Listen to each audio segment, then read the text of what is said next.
Hello guys, welcome. Collective reading tayo ngayon. So tingnan natin kung ano yung current energy ng person mo para to sa mga no contact situation na nakikibalita sa kanilang mga person. So be open-minded, hindi halos lahat makaresonate. Thank you nga po pala sa mga nagsusubscribe, sa mga bumabalik. Maraming salamat. Start na tayo. Give me the message for collective. Ano yung current energy ng person mo? Give me the message.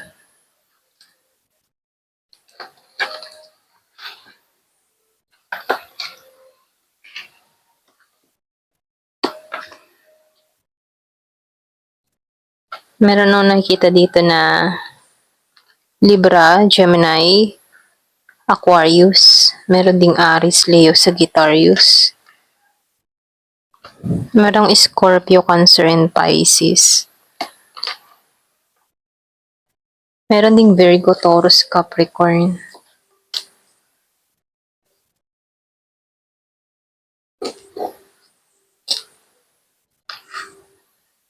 So, halos lahat nandito, no?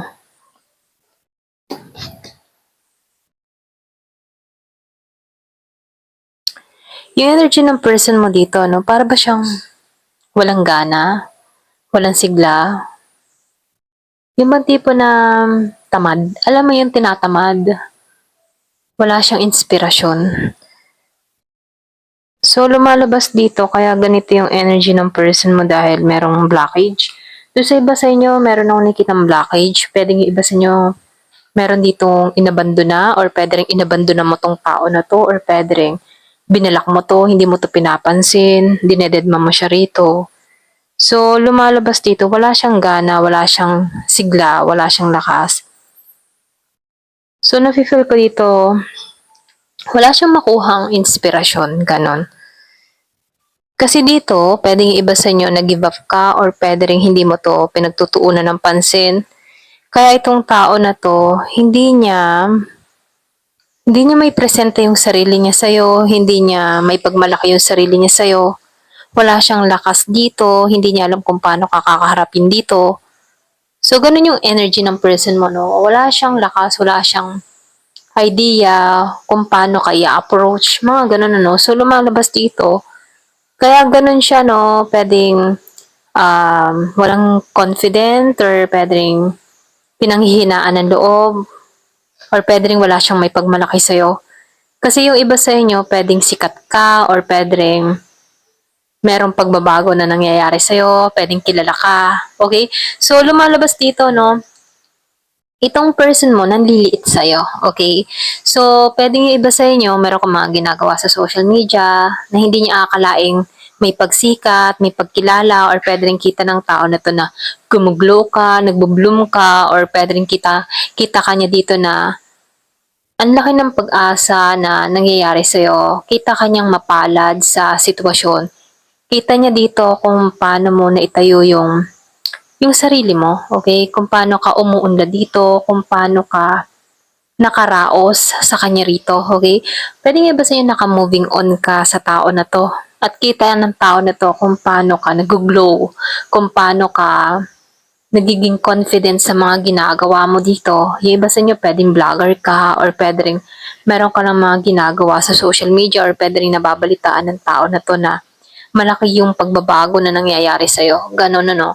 So, lumalabas dito, kawawa tong person mo dito, no? Kasi pwedeng nagsisisi, nangangayayat, or pwede rin yung labis niyang pagsisisi dahil pinakawalan ka. Okay?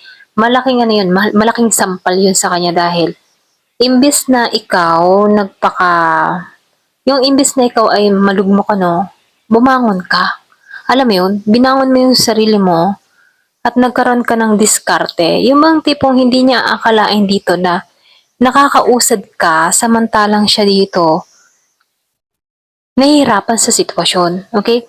Kumbaga itong person mo dito, kita ng kanyang mga mahal sa buhay or nasa paligid niya, kung paano siya nandulumo, kung paano bumagsak yung katawan niya, kung paano siya nangayayat. Pwedeng meron kang person dito nangangayayat, pwedeng may mga karamdamang dinadala, or pwede rin sabihin na hindi na siya katulad ng dati na masigla, okay? So, kita ng tao sa paligid niya kung paano bumabagsak yung katawan niya, kung paano nahihirapan siya dito, no? At kita din ng tao na to na iba na yung tinatahak mong landas na kung saan na nagtatagumpay ka, okay? Ayan, ito lang nakikita ko dito, no? So, dito, no, dala-dala ng tao nito yung sakit ngayon, okay? Yung sakit na nararamdaman niya. Ganon yung energy, ano. Yung bang tipong hindi niya aakalain na ganito yung sasapitin niya, okay? Pamula nung iwanan mo tong tao na to or pamula nung niloko ka ng tao na to, hindi niya akalain dito na siya yung mahihirapan sa bandang huli.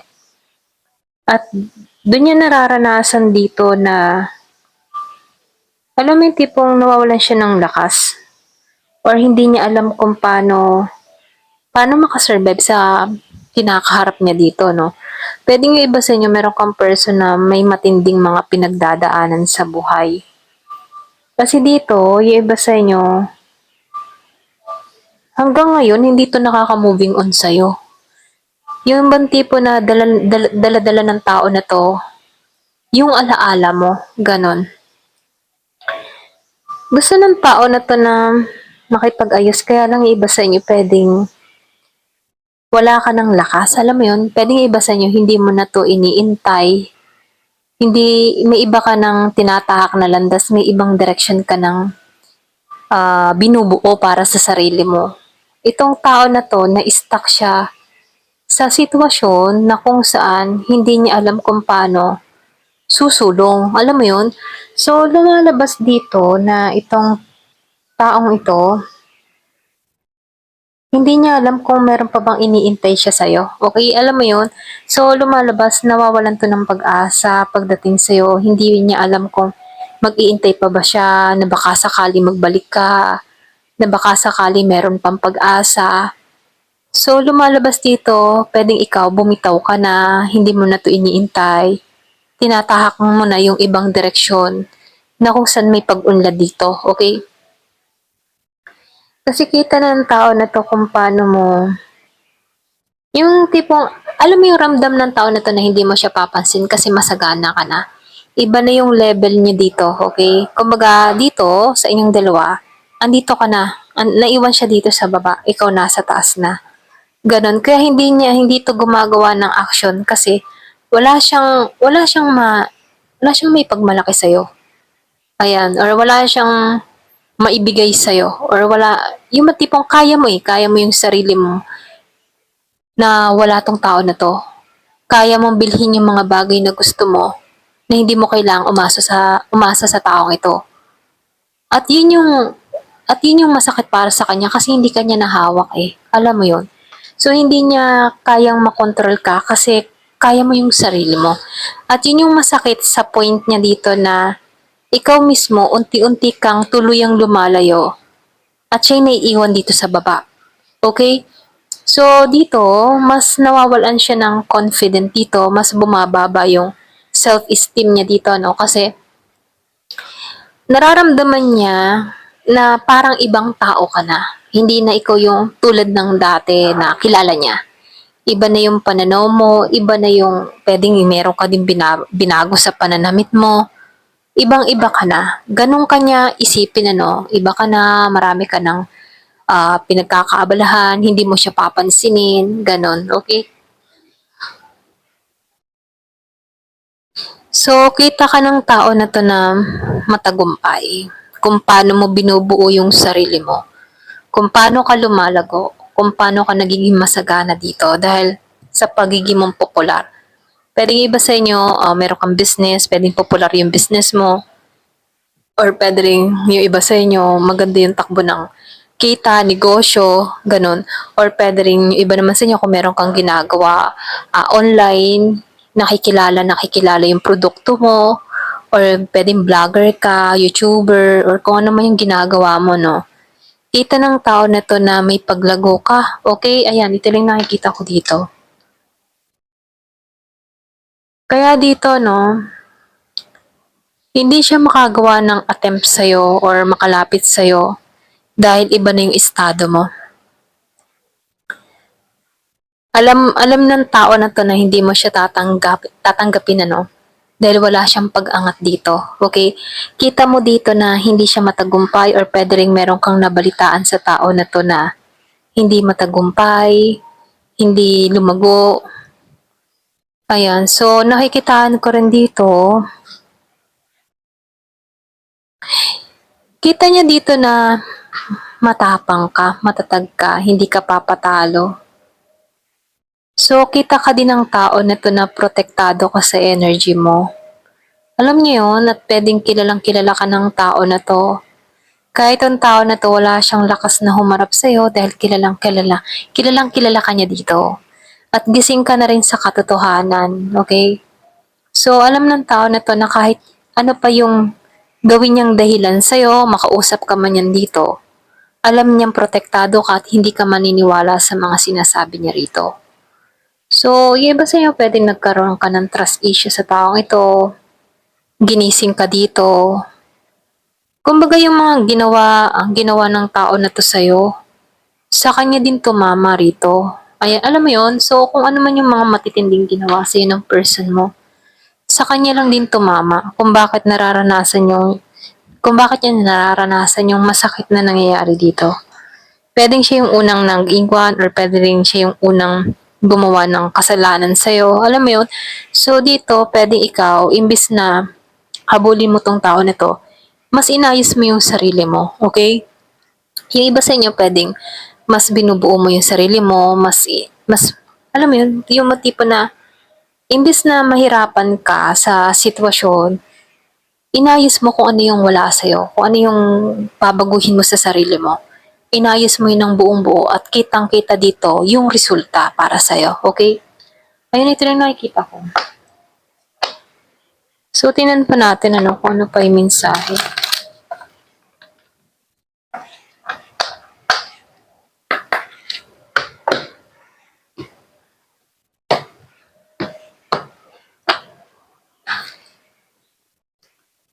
So, dito ano, may codependent. So, ngayon, itong tao na to, meron tong nararanasan na obsession, okay? Gusto niya maging control sa sitwasyon pero hindi niya hawak yung sitwasyon, okay? Kumbaga, hindi niya hawak dito, okay? Sa key on the rings reverse, hindi niya hawak ikaw. Pero yung iba sa inyo nangangarap ka dito or nagtitiwala ka pa rin na may pag-ibig pa rin darating sa buhay mo. So, ito na yung nakikita ko. So, dito, no, nakikitaan ko dito, meron kang person dito na hanggang ngayon wala siyang kausap, wala siyang ka-chat, ganun ano, or pwede rin nawalan siya ng interest sa iba, or pwede rin may mga tao dito na ayaw na siyang i-chat, ayaw na siyang kausapin. So, ito rin nakikita ko, walang nagkaka-interest sa kanya, ganun. Kasi merong mga tukso or pwede rin, alam mo yung tipo na, yung iba sa inyo, kaya meron dito kang person dito na walang maka-chat, walang pwedeng meron din tong involved na iba, okay? For example, bago ka dumating sa tao na to, marami na tong nakakausap. Pwede isa sa mga competition mo. Pero meron ditong tao na hindi pa nakaka-recover sa tao mo or sa person mo dito. Pwedeng ito yung nagbibigay ng toxic sa kanya rito, okay? Ayan, pwedeng sinisiraan siya or pwedeng sabihin na masyado tong gumugulo, okay? Halimbawa, for example, natapos ka na sa person mo, meron siyang nakitang bago ulit, hindi to makakuha ulit kasi meron ditong tao na merong addiction sa kanya rito, okay? So, nakikitaan ko dito pwedeng meron kang person na may kaaway. Kaya dito, wala siyang makuhang kapalit mo or wala siyang makuha na bago. Kasi meron siyang kaaway, pwedeng kapamilya, or pwede rin merong kumukontrol sa kanya, or pwede rin meron tong toxic sa paligid niya. Alam mo yun? So, pwedeng kapamilya, yung iba sa inyo. So, nakikitaan ko dito, marami kang natuklasan sa taong ito, kaya ayaw mong kausapin to. Okay, yung iba sa inyo, mas pinili mong manahimik, mas pinili mong hilumin yung puso mo dito sa taong ito.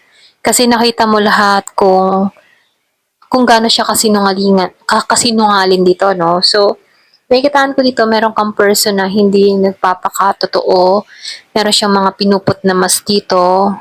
So, nafe-feel ko sa kanya dito na siya yung tipo ng tao na wag lang mahuli, kaya nito magsinungalin para lang maging malinis siya dito.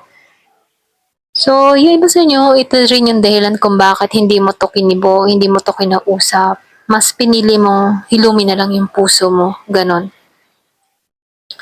Pero nakikitaan ko dito, no, mas nakalaya ka sa sitwasyon. Yung mga obstacle na nangyari or naranasan mo sa person mo, ito yung nagpatunay kung bakit umaangat ka dito. Kasi nakikitaan ko dito na nalampasan mo yung mga hadlang, yung mga obstacle, yung mga nangyari at naganap kasi naghihiling ka dito. So, lumalabas dito, handa ka nang mag-expand pa kung ano pa yung naghihintay sa'yo. At handa ka rin na meron dumating sa buhay mo na masasabing destiny mo, okay? Kumbaga, yung iba sa'yo, hindi ka nawawalan ng pag-asa na may darating at darating sa'yo. O, di ba? Meron ditong bagong parating sa'yo. Hindi to mabilis. Ayan. So, nakikitaan ko dito na marireceive mo kung ano man yung gusto mo, pero hindi pa to sa panahon ngayon. Pwede yung iba sa inyo, sinasabihan ka dito na maghilom ka muna, okay?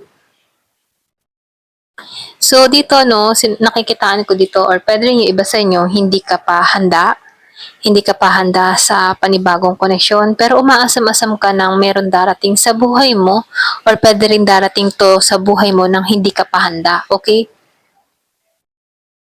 So, yung iba sa inyo, single ka pa rin ngayon, ano? Or yung iba naman sa inyo, pwedeng nadala ka na. Ayan. So, piliin mo yung part mo, no, sa mga nasabi ko. Kasi hindi halos lahat kayo ay pareho-pareho ng nararamdaman. So, yung iba sa inyo, hindi pa handa. Yung iba sa inyo, umaasam-asam pa. Okay? So, ito lang nakikita ko dito. Ayan. Thank you for watching. Love and peace.